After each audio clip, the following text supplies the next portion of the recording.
Since time immemorial, humans have found more effective ways to fight one another.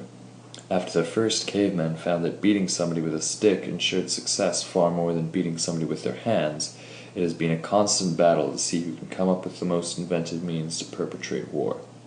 As weapons became more advanced, so did the tactics and strategies of the men that used them. I'm your host, a smart historian, and today we're going to be looking at a timeline of the infantry tactics and strategies behind warfare from the dawn of the pike and shot era to modern day. I will be discussing moments, developments, and people who changed the game and ranking them on a scale of -2 to +2, with negative numbers marking failures and positives marking successes.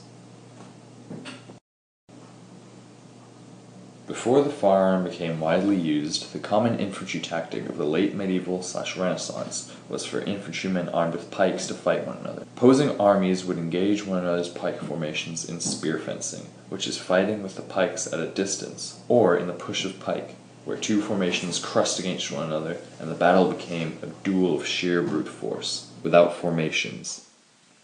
The tactics were now on a smaller scale, with the brilliance of captains and sergeants offering victory rather than the grand sweeping offensives commanded by generals as it was before. In this way, the role of every infantryman was now to disrupt the enemy and do the majority of house-to-house fighting in urban settings. This looser structure allowed the infantry to take advantage of terrain and match the more mobile warfare brought on by the introduction of vehicles to the modern battlefield.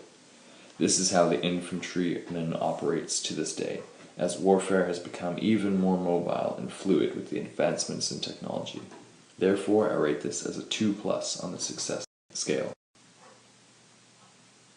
It is evident that since the earliest days of pike and shot, the tactics of the common infantryman have changed drastically. This change correlates exactly alongside the great leaps and bounds in technology and thought that occurred over the 600-year period. It is not surprising that in the time which has seen the most development of those two aspects has also seen the most innovations in tactics as well. As the world progresses into the future, one can only wonder what the role of the common infantryman will be in the years, decades, and centuries to come.